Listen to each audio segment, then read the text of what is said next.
Buongiorno a tutti, spero mi sentiate bene. Ringrazio anch'io l'avvocato Manetti per la sua gentilezza. Io ho detto che purtroppo ho altri impegni che mi fanno volare via e quindi veramente lo ringrazio doppiamente per lasciarmi uno spazio. Io sono già stato presentato, voglio solo aggiungere che di formazione sono un dottore forestale e durante la mia vita ho fatto sostanzialmente il mio lavoro, quindi mi sono occupato a più riprese di ambienti forestali, però con una particolare passione. Io vengo dalla pianura e diciamo che dentro di me, fin da giovane, c'era un po' questo senso di vuoto che si andava allargando a mano che le alberature storiche che avevano accompagnato l'evoluzione del paesaggio agrario e era quello dominante delle nostre pianure andavano diradandosi, smantellate in modo molto, molto violento, soprattutto a partire dagli anni 70 con la rivoluzione verde che ha interessato anche il nostro territorio. Io ho diviso la mia presentazione in due parti. Nella prima, visto che immagino per gran parte di non parlare a dei colleghi o a dei tecnici del mio mondo, quindi ho dovuto inserire anch'io, un po' come ha fatto la persona che mi ha preceduto, come ha fatto Matteo Basso, alcuni concetti generali. In particolare io vi accompagnerò nella prima parte della mia relazione in un percorso che vi farà capire cosa c'entrano i boschi con il nostro paesaggio di pianura. Perché penso che per gran parte di noi sia così il modello che i boschi stanno in montagna e la pianura non ha boschi, punto. La pianura è fatta di campi coltivati, città, insediamenti industriali, strade, arterie di tutti i tipi, ma cosa c'entrano i boschi con la pianura? Ecco, allora avevo bisogno di fare con voi un po' questo percorso. Nella seconda parte invece mi concentrerò anch'io su un caso emblematico, che è quello del Bosco di Mestre, un progetto in itinere, iniziato ormai quasi una quarantina di anni fa come primo concept, e che quindi rispetto per esempio a quello che sta avvenendo sulla polveriera del Montello ha il vantaggio di essere partito molto prima e di essere ovviamente molto più avanti. E quindi condivido il mio schermo e inizio la mia presentazione. Ecco, faccio un check, vedete bene tutti? Spero di sì. Perfetto, perfetto. Bene, ecco, allora il mio tema è creare nuovi paesaggi, in questo caso non partendo dal riuso di cose precedentemente costruite dagli uomini o dal riuso di spazi che avevano avuto un'altra funzione, come era il caso della polveriera, che fra l'altro curiosamente si inserisce perfettamente nel mio discorso, lo vedrete poi, perché io vi parlo di quel sistema di boschi di cui faceva parte anche il Montello, di cui giustamente Matteo Basso, a cui giustamente Matteo ha fatto accenno. Ecco, e quindi la parola chiave nel mio caso è ritorno. Quindi un qualcosa che un certo momento, fino a un certo periodo esisteva, e anzi vedremo che c'è stata tutta una pulsazione di questo andare e venire dei boschi dalla nostra pianura, e che adesso è in una fase nuovamente espansiva. Ecco, allora parto da una carta che appunto chi non è del settore probabilmente non conosce, è la carta forestale, quella che vedete con diverse gradazioni di colore, è la copertura dei boschi del nostro continente. Come vedete non siamo messi male, anzi la buona notizia, ormai tutti sanno, è che i boschi europei sono in grande espansione e tutto sommato stanno anche bene. Però se la guardiamo con maggior dettaglio vediamo che non tutta l'Europa è coperta da boschi. Tutti ci immaginiamo che la parte settentrionale sia la più boscosa, magari non ci aspettiamo di vedere così tanti boschi nel sud, però se guardiamo più attentamente, in alcune zone non ci aspettiamo i boschi perché sappiamo che ci sono condizioni climatiche che sono non favorevoli ai boschi, ma c'è un particolare vuoto, un buco nella carta forestale, che è quello che ci riguarda e che riguarda la grande pianura solcata dal fiume Po e da tutti i suoi affluenti di destra e di sinistra. Ecco, cosa c'era qui fino a tempi non molto lontani? c'era questo. C'erano i boschi di Farnia, i boschi di querce in generale, ma questa, Quercus pedunculata, dal nome della sua ghianda portata da un peduncolo, era la regina della pianura padana. E come si presentava il nostro ambiente fino a tempi recenti? Adesso non vi mostro una foto aerea presente perché non esistevano allora né gli aerei né la fotografia, però quello che potete immaginare era un paesaggio di questo genere. Questo è un paesaggio preso dalla foresta amazzonica in questo momento, una distesa sterminata di foreste attraversata da fiumi selvaggi, liberi, che come nella loro natura avanzano attraverso il continuo movimento dei meandri che poi si staccano, come vediamo qui in basso per esempio, ecco, in questo fluire i fiumi vanno al mare.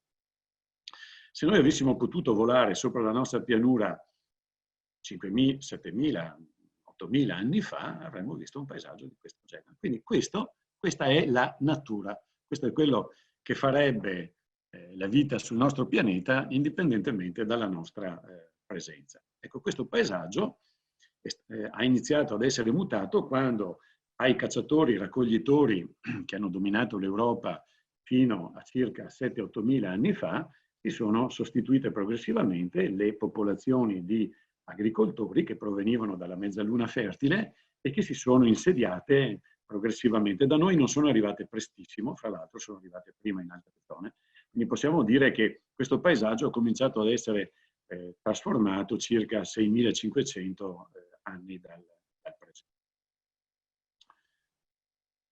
Questo paesaggio però resta sostanzialmente stabile per grandissime superfici fino all'arrivo della prima grande pianificata trasformazione del territorio. Tra l'altro un paesaggio che è identico a quello che oggi vediamo se sovrapponiamo appunto le foto aeree attuali dell'Amazzonia, del bacino dell'Orinoco, di purtroppo gran parte delle pianure alluvionali in area equatoriale, dove con sistemi simili a quelli della centuriazione si stanno disboscando immense superfici e insediando progressivamente attività di tutti i tipi fino ad arrivare poi alle attività industriali, ai siti minerari, alle città vere e proprie. Ecco, da noi questo fenomeno inizia ad essere sistematico, il fenomeno della distruzione, con l'arrivo della dominazione romana e quindi con l'apertura delle grandi centuriazioni. E le centuriazioni sono però qualcosa che non resta stabile e non va progressivamente ampliandosi perché con la caduta progressiva del sistema di governo del territorio dell'impero romano, soprattutto in quello che è stato il basso medioevo tra il VI e il X secolo, molte zone, soprattutto dove le acque prendevano più facilmente il dominio del territorio, c'è stato uno smantellamento di quei disegni molto razionali e le foreste si sono riespanse su grandi superfici. E dobbiamo aspettare l'inizio dell'epoca comunale per tornare ad avere una seconda fase di apertura, di tipo più insulare per piccole aree, non così sistematica come quella che avevamo visto in epoca romana. Ecco, e quindi c'è una seconda fase di distruzione delle foreste che in epoca rinascimentale poi porta alla riapertura quasi completa del manto forestale.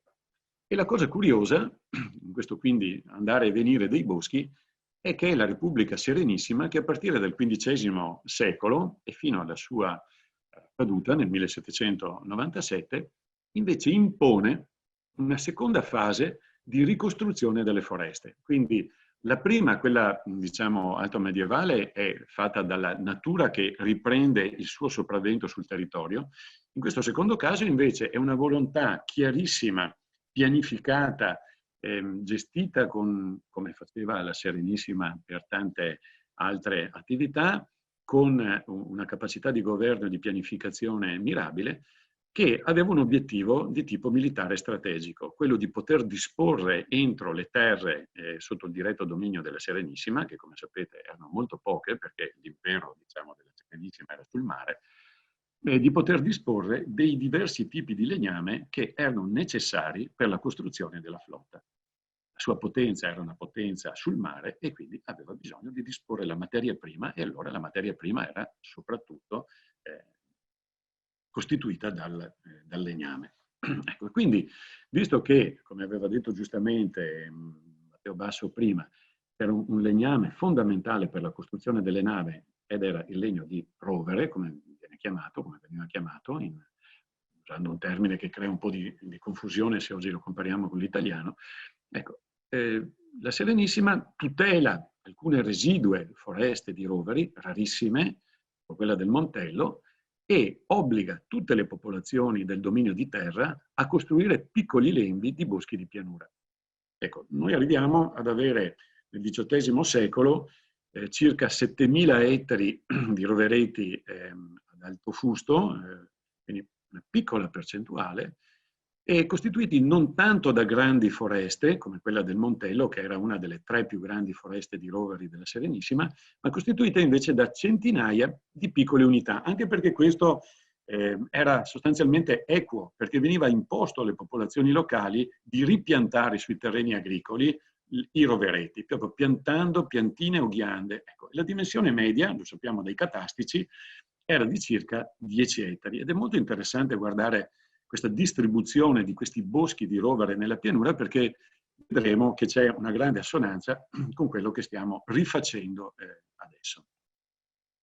Ecco, tutto questo era funzionale appunto ad alimentare di legno quella che allora era la più grande fabbrica del mondo, che era l'Arsenale di Venezia, che era una straordinaria impianto, chiamiamolo industriale, che con metodi quasi, oggi potremmo definirli quasi fordisti, produceva ogni tipo di nave di cui la Repubblica di Venezia.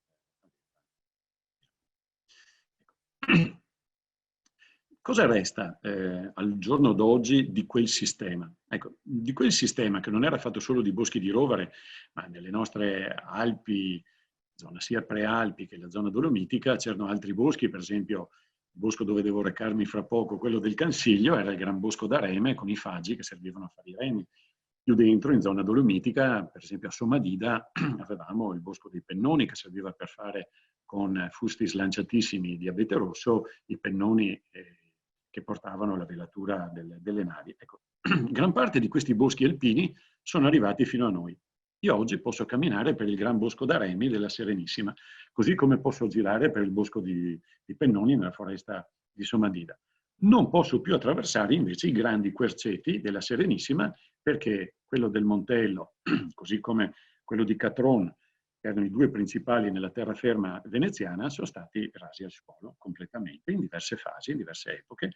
Tutti i piccoli boschi di questa costellazione di piccoli querceti ugualmente sono stati fatti sparire, e l'unica foresta di cui oggi veneziana, di cui troviamo traccia, dobbiamo andare nella vicina Croazia, in Istria, lungo la valle del fiume Quieto, che oggi viene chiamato Mirna dai croati, e trovare la foresta di Montona, Mutvon, la cittadina che sovrasta, che sta sopra la valle del Quieto, all'interno della quale ancora oggi abbiamo su oltre 1000 ettari la vecchia foresta veneziana, conterminata con le tipiche terminazioni e gelosamente custodita dai colleghi forestali di Hrvatske Šume, l'azienda di Stato per le foreste demaniali della Croazia, che la considerano proprio una testimonianza del loro glorioso passato. Quindi abbiamo questo passato condiviso con i nostri vicini croati circa non solo meraviglie dell'architettura veneziana lungo la costa, ma anche di questa ammirabile costruzione artificiale, come tutte le foreste sono artificiali.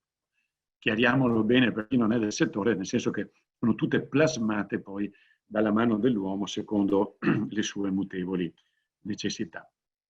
Ecco, di tutto questo sistema, come dicevo, non è restato nulla, e io quando studiavo scienze forestali all'università negli anni, alla fine degli anni 70, sapevo che il più grande bosco di pianura del Veneto era quello che vedete qui, il bosco Olmè a Cessalto. Tra l'altro, a proposito di urbanistica e di pianificazione, guardate cosa siamo riusciti a fare vicino a questa straordinaria reliquia, soprattutto per la conservazione del patrimonio genetico ancestrale dei boschi di pianura.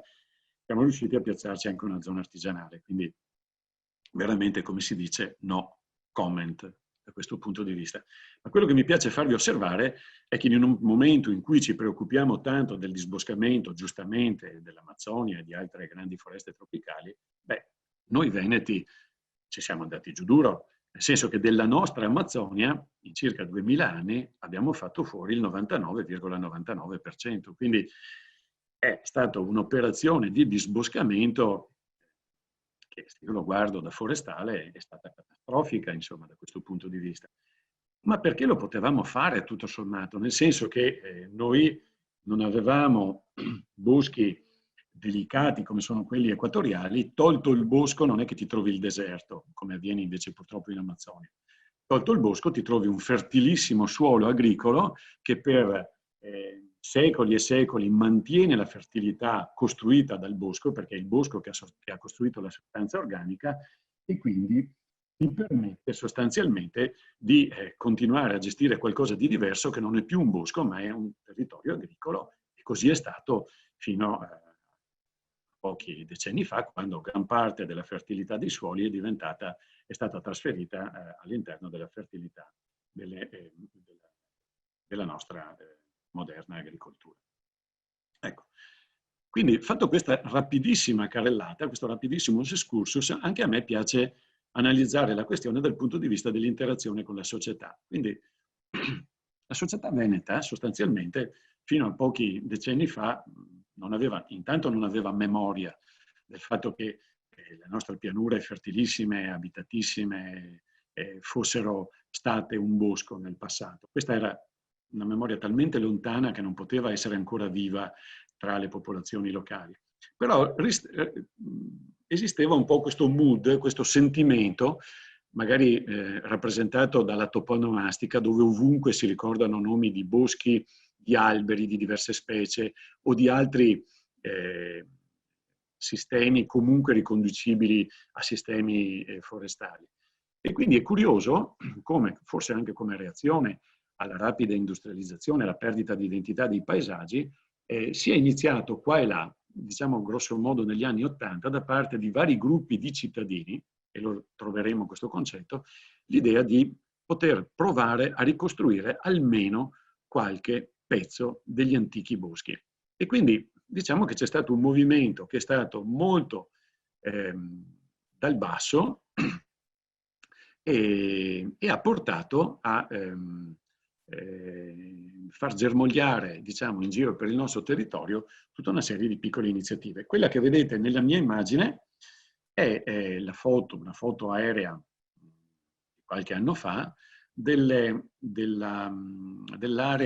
di proprietà degli acquedotti di Padova, dove l'acquedotto di Padova capta gran parte dell'acqua che poi viene portata alla città di Padova. Siamo in comune di Villaverla, provincia di Vicenza, siamo a 40 km in linea d'aria dalla città di Padova, e qui c'è forte il fenomeno della risorgenza delle acque. Siamo nella zona che viene chiamata come Bosco di Due Ville, dove nasce il fiume Bacchiglione. Ecco, quindi captando alcune di queste sorgenti, la città di Padova alla fine dell'Ottocento ha portato in città una risorsa idrica di grande qualità, molto molto preziosa. Ecco, negli anni '80 è stato deciso da parte dell'acquedotto, rispondendo a istanze che venivano da gruppi di cittadini, soprattutto gruppi di naturalisti interessati ad aspetti faunistici, di ricostruire un pezzo di bosco, come anticamente c'era. D'altra parte il toponimo locale e generale è Bosco di Due Ville. Ecco, quindi un pezzo di quell'antico bosco. E è stato fatto in modo filologico molto corretto, perché è stato ricostruito un bosco di querce con tutto il corteggio poi di aceri, carpini, frassini, tutte le specie arbustive, fino alle specie nemorali, fino a ripiantare gli anemoni, fino a ripiantare i bucaneve, eccetera, eccetera. Perché dovete immaginare che tutto questo è stato fatto su terreni che prima erano a mais, erano terreni coltivati, e quindi è stata fatta un'operazione identica a quella che 400-500 anni prima Venezia aveva imposto per ricostruire i suoi boschetti con finalità, in quel caso, strategico-militare. In questo caso, invece, una delle spinte è stata una finalità di tipo naturalistico e, se volete, quindi nel termine più generale di landscape, paesaggistico. La cosa interessante è che tutti questi piccoli germogli di boschi che cominciavano a nascere qua e là alla fine degli anni 80, inizio 90, si ritrovano nell'anno 2001 in un paesino del Vicentino, un piccolo comune del Vicentino che si chiama Rosà, come voglia proprio di incontrarsi da parte di coloro che avevano la stessa passione, un po' come tutti quelli che si occupano di aeromodellismo, prima o dopo si danno appuntamento per mostrare quanto sono bravi, scambiarsi materiali, tecniche, eccetera. Ecco, a Rosà nel 2001 è il primo incontro tra tutti coloro che avevano interesse e stavano concretamente realizzando questi piccoli boschi di pianura, e da lì nasce un primo documento programmatico, si chiama Carta di Rosà, che potete trovare se cercate con Carta di Rosà nel web, che si concludeva con queste parole un po' così visionarie, che dicono: alla soglia del terzo millennio, ragioni economiche, sociali, etiche e spirituali rendono possibile il ritorno del bosco in pianura. Ecco, adesso mi piacerebbe aver tempo per commentare con voi queste 4 ragioni, perché ognuna ha delle profonde motivazioni, però è interessante che questi cittadini 20 anni fa si sono trovati insieme condividendo il loro slancio per la ricostruzione dei boschi in pianura, hanno deciso di darsi un documento, e la cosa che mi piace moltissimo ricordare come cittadino, visto che facevo parte di quel manipolo, è che poi il legislatore regionale della nostra regione, 2 anni dopo, nel 2003, prende esattamente il testo della Carta di Rosà e lo fa diventare la relazione che accompagna una legge regionale, la legge 13 del 2003, che ha come oggetto la ricostruzione dei boschi di pianura. Quindi questo secondo me è un bellissimo esempio di interazione tra i cittadini e l'amministrazione, dove un qualcosa che nasce come esigenza dal basso viene poi preso dal legislatore regionale, trasformato in legge, ed è per me quasi unico il fatto che la relazione non sia stata scritta dall'ufficio legale della regione, ma sia stato scritto, legislativo della regione, scusatemi, ma sia stato scritto direttamente dai cittadini. Quali sono le motivazioni? Le abbiamo velocemente dette. Quelle che oggi, ho fatto questa foto che vedete, è l'interno del bosco degli acquedotti di Padova, circa 30 anni dopo, quindi vedete già che quelle piccole piantine, proprio poco più che germogli, di giovani piante, sono già diventate alberi, quelle che vedete sono querce, e questo è un sentiero tra i tanti che attraversano questo bellissimo bosco, che fra l'altro tecnicamente è riuscito estremamente bene, dando addirittura l'impressione a chi non è un esperto che questo bosco sia lì da sempre, cioè sembra un bosco vecchio, come se ecco, 30 anni fa qui c'erano dei campi di mais. Ecco, le motivazioni, come vi dicevo, sono multiple, c'è un valore storico-identitario, c'è la necessità di creare aree ricreative, c'è chi lo fa proprio per questioni strettamente ecologiche e naturalistiche. Vedremo nel caso del Bosco di Mestre l'importanza del tema della sicurezza idraulica. C'è tutto il tema della protezione delle acque superficiali dall'inquinamento attraverso le cosiddette aree tampone. Ecco. Finalmente anche c'è la produzione di beni e servizi. Non dimentichiamo che alla fine i boschi sono fatti di alberi e gli alberi sono fatti di legno, e quindi già il legno può essere un prodotto, ma ci sono molti altri servizi. Oggi parliamo spesso di servizi ecosistemici che i boschi ci possono dare a piene mani. Velocemente vi faccio passare quelle che sono state le tappe che ci hanno portato a questa ricostruzione. Ecco, il primo bosco che vi ho fatto vedere è dell'88, tra il 94 e il 2000, grazie a un regolamento europeo, il 2080-92, vengono costruiti, soprattutto nel Veneto orientale, circa 300 ettari di nuovi boschi. La Carta di Rosà è del 2001 e la legge 13 è del 2003. E grazie alla legge 13, tra il 2004 e il 2013, sono stati piantati altri 250 ettari di boschi, per gran parte nella zona del cosiddetto Bosco di Mestre, di cui parleremo tra poco. Ecco, quindi la cosa interessante è che partendo da quei residui 50 ettari o meno della fine degli anni 80, di cui il Bosco del Medice Salto era il residuo più importante, in circa 30 anni c'è stata una decuplicazione della superficie di boschi nella pianura veneta. È ancora pochissima cosa, perché 500 ettari in una pianura grande più di 1 milione di ettari, capite che siamo ancora allo 0, però è già molto significativo perché negli ultimi 200 anni avevamo solo continuato a perdere ulteriore superficie forestale e quindi è significativo che negli ultimi 30 anni si è riusciti a fare un'operazione di questo tipo. E quello che è importante è che mentre i primi pionieri che piantavano questi boschi non avevano neanche i rudimenti tecnici, adesso invece c'è una grande capacità per quanto riguarda la progettazione, l'impianto, la gestione e la valorizzazione di questi boschi. Quindi questi 30 anni non hanno portato solo fisicamente ad un ampliamento dei boschi di pianura, ma hanno creato anche una grande competenza diffusa. Ecco. E ribadisco, scene come queste sono assolutamente comuni.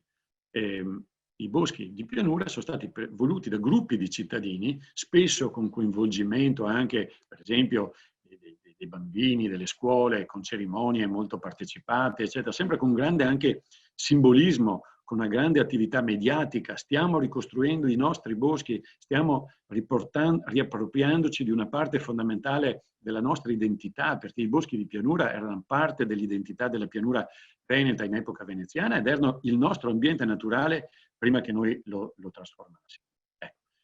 La Regione, come dicevo, ha risposto in vario modo, sia attraverso gli strumenti pianificatori e legislativi, ma anche aumentando la protezione sui residui lacerti di boschi planiziali antichi, con il lavoro per esempio dei servizi forestali regionali, e cosa fondamentale, quella a cui si riferisce questa fotografia, creando un centro regionale per la biodiversità forestale nel paesino di Montecchio Precalcino, in provincia di Vicenza, centro che ho avuto la fortuna di progettare e poi dirigere e che attualmente è il motore della ricostruzione di tutto ciò che è forestazione nella nostra pianura. Fra l'altro l'immagine che vedete è una selva in miniatura di piccole querce. Questi saranno i futuri boschi della nostra regione perché il processo sta continuando. Sono cresciuti molti soggetti, quei primi gruppi spontanei sono diventati strutture anche soggetti ben organizzati come l'Associazione Forestale di Pianura, per esempio, il Comune di Venezia che ha fatto un'opera veramente straordinaria di cui adesso parleremo, noi stessi di Veneto Agricoltura gestiamo circa 400 ettari di boschi in pianura e poi ci sono vari altri soggetti che operano. Ecco, tra tutte queste persone a un certo punto si è sentita l'esigenza di ritrovarsi nuovamente dopo l'incontro del 2001 e nel 2017 c'è stato qualcosa di molto più pomposo e anche, diciamo, altisonante nelle parole, addirittura gli stati generali dei boschi di pianura, dove con grande sorpresa degli organizzatori si sono dati appuntamento oltre 300 persone e alla fine di questo è stato elaborato un nuovo documento programmatico che dà obiettivi un po' come tutta la programmazione che vediamo a grande scala anche dell'Unione Europea, gli obiettivi sul cambiamento climatico, cosa dobbiamo fare entro il 2030, entro il 2050, il 2100, eccetera, eccetera.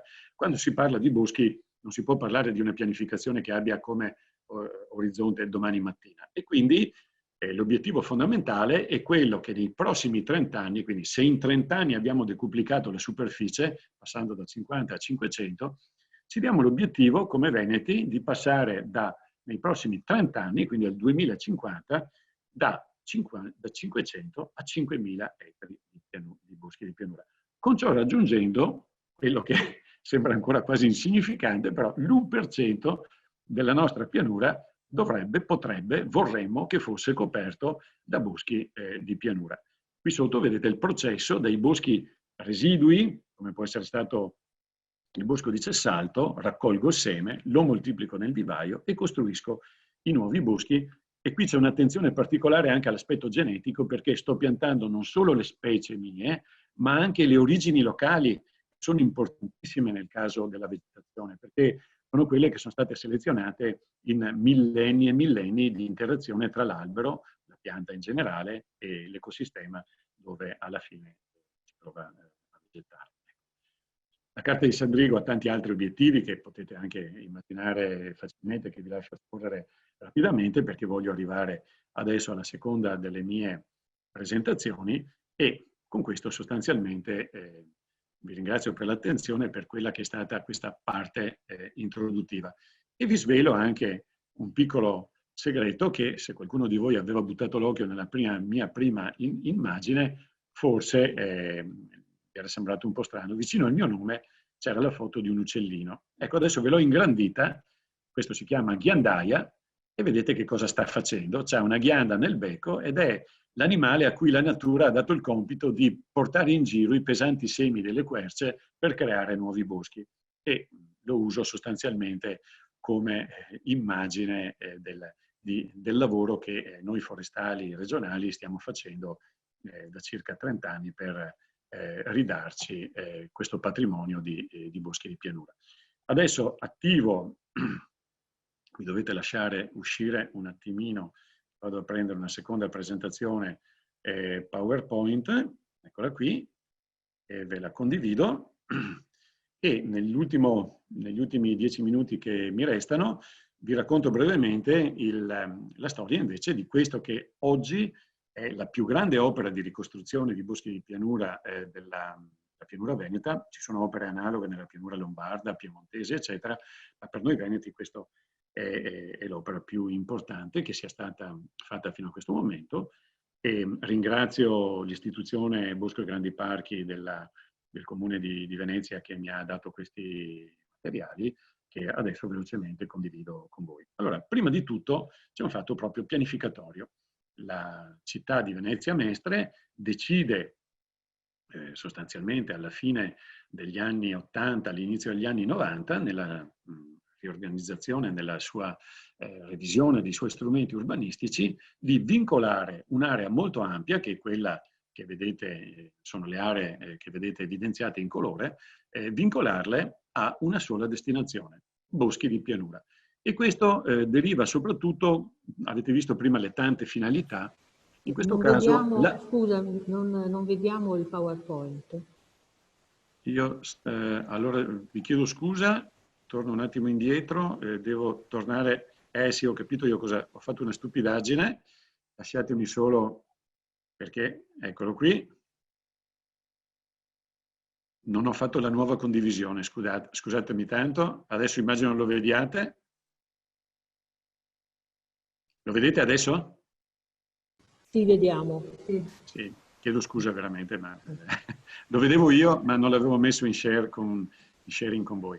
Ecco, queste sono le aree del piano urbanistico della città di Venezia Mestre destinate dall'allora piano regolatore generale alla futura realizzazione ed espansione del bosco di Mestre.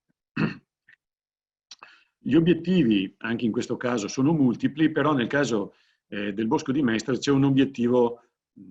Io ho seguito fin dall'inizio lo sviluppo del progetto, quindi so che la motivazione è stata soprattutto quella di poter dare uno spazio sicuro alle acque in caso di grandi alluvioni.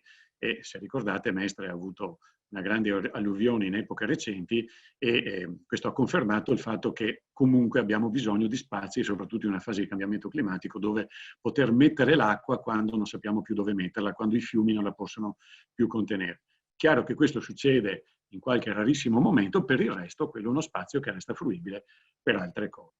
Ecco, in diverse fasi successive della pianificazione e dell'organizzazione, io vi chiedo scusa per il mio linguaggio non corretto dal punto di vista tecnico, non ho basi nella mia formazione, quindi uso magari qualche parola che troverete stridente, quindi perdonatemi, ma il concetto che vi voglio trasferire è che rispetto a quello che prevede il piano regolatore generale, diciamo, poi sono stati fatti dei piani guida, in particolare per l'area dove il Comune di Venezia Mestre ha concentrato tutti i suoi sforzi, che sono le aree Querini cosiddette, perché sono di proprietà per gran parte di una fondazione, la Fondazione Querini Stampaglia, che ha fatto un accordo con il Comune per rendere disponibili quelle superfici per la realizzazione di una parte del progetto del bosco.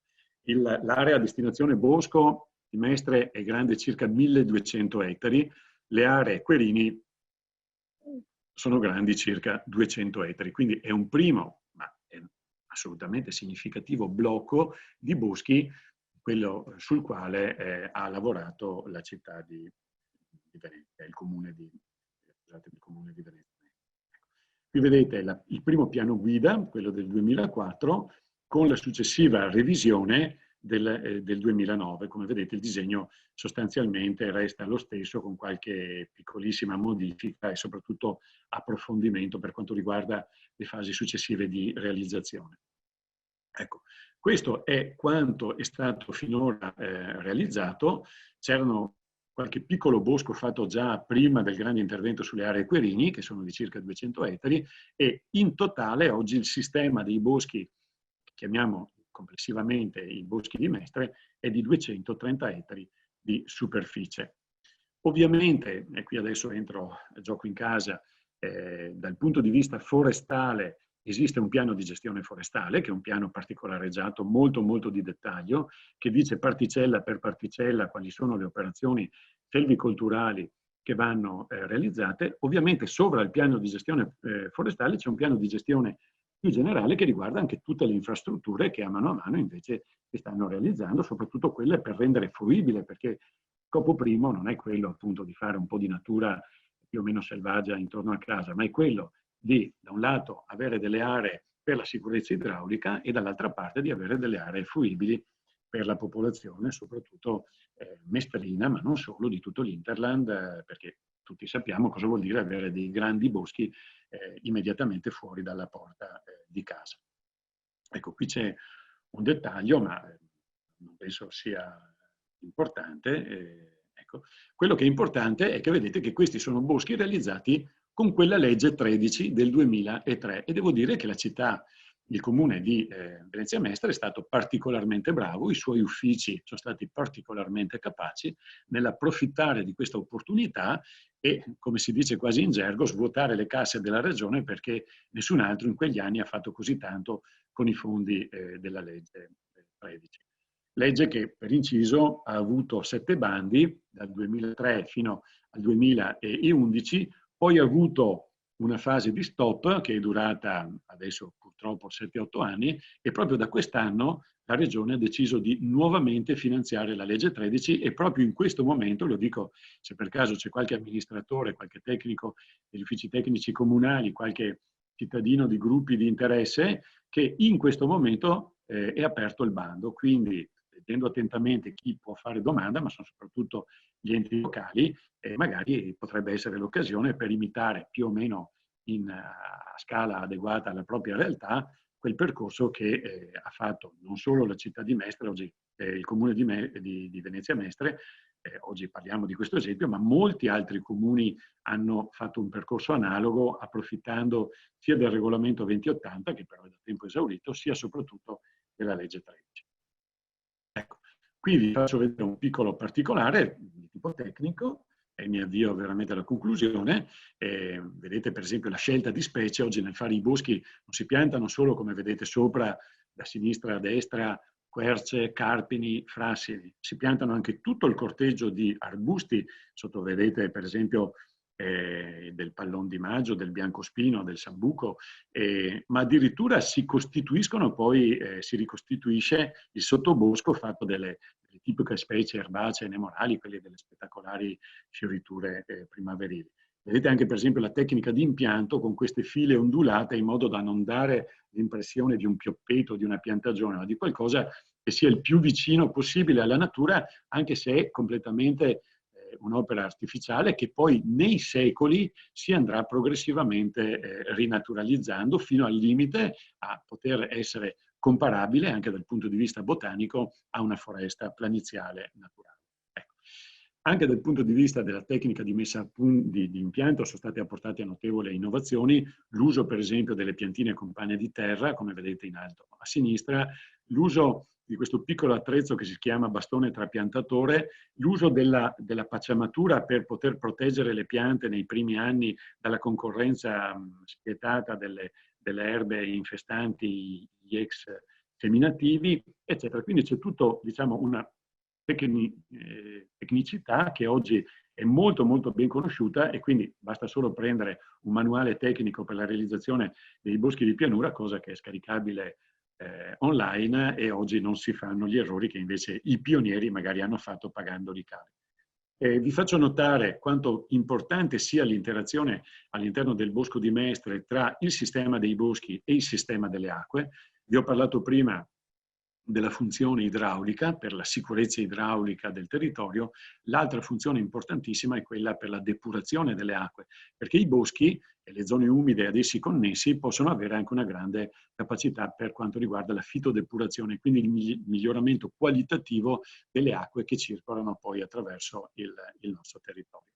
E da ultimo vi faccio vedere una delle cose che mi dà più soddisfazione, come i sistemi idraulici costruiti dall'agricoltura per l'irrigazione e lo scolo, quando arriva il bosco vengono smantellati, la sequenza va da in alto a sinistra, a basso a destra, e quindi vedete che la canaletta, per esempio, in cemento viene rimossa, smantellata, l'alveo del corso d'acqua viene rimeandrizzato, vengono fatte delle zone golenali e alla fine si fanno delle strutture anche con le acque molto più vicine alla natura di quanto non siano invece le attuali strutture dei fiumi, dei corsi d'acqua, dei canali super razionali che attraversano il nostro territorio. Quindi anche da questo punto di vista, in un certo senso, stiamo ricostruendo quel paesaggio planiziale che avevate visto prima. Il tutto poi è corredato da strutture di utilizzazione, e chi vive oggi nella terraferma veneziana, Mestre e i vari altri centri abitati comincia a considerare un grandissimo valore per la propria comunità questo progetto partito ormai 30 anni fa e che si sta avviando alla sua conclusione. E io vi ringrazio per la vostra attenzione e ho concluso, mi pare, nei tempi che mi sono stati dati il mio intervento. Se per caso volete approfittare della mia presenza adesso, altrimenti se qualcuno mi scriverà ben volentieri poi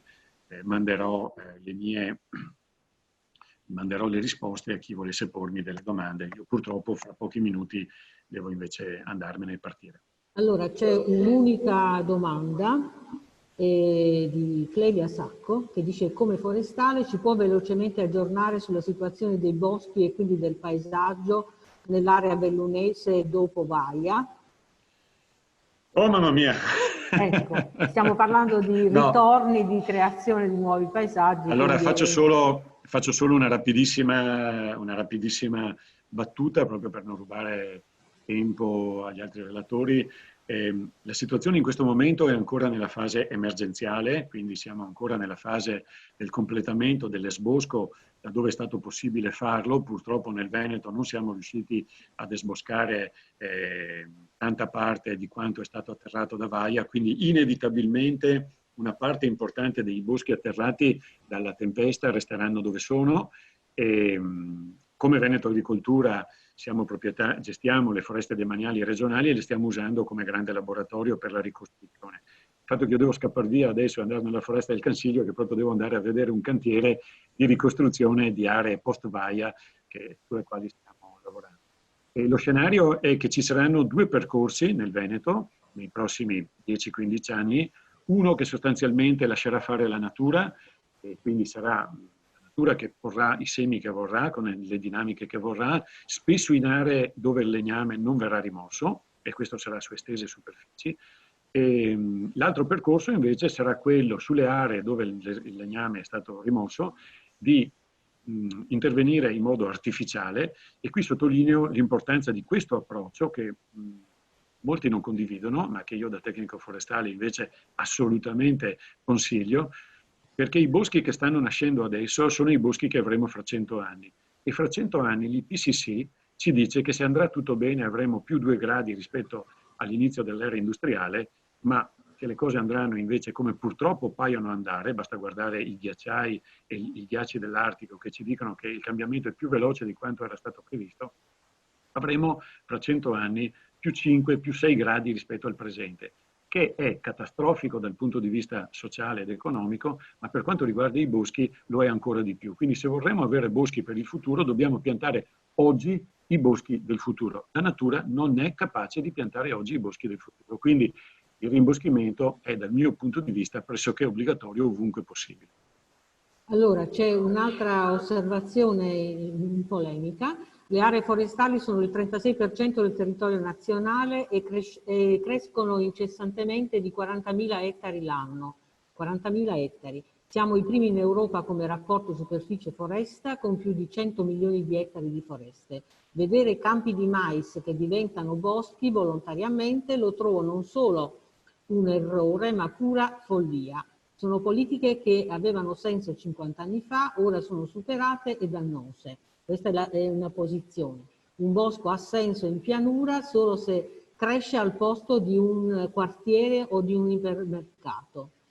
È una Guardi, posizione, un'interpretazione. faccio così e dico no comment. Intanto ci sono degli errori assolutamente grossolani nei numeri che sono stati dati, e se vorrà scrivermi questa persona che mi ha seguito, gli darò intanto i numeri giusti, che è bene che li abbia, e poi non commento minimamente questa affermazione, perché se io volessi discutere dell'importanza dei campi di mais o dei coltivi, dovrei parlare di zootecnia, dovrei parlare di tante altre cose. Si figuri se sono contrario alla zootecnia, ai campi di mais, eccetera, lavoro per l'Agenzia per l'innovazione, le assicuro che l'innovazione è piantare l'1% della pianura con i nostri boschi. Non stiamo portando via niente a nessuno, ma stiamo dando un enorme patrimonio che chiunque abbia la fortuna di avere un bosco dietro casa sa di cosa stiamo parlando. Io vorrei che i veneti non dovessero prendere l'automobile, mettersi in colonna tutti i sabati e tutte le domeniche per andare a respirare un po' di aria buona dei boschi, ma me lo trovassero magari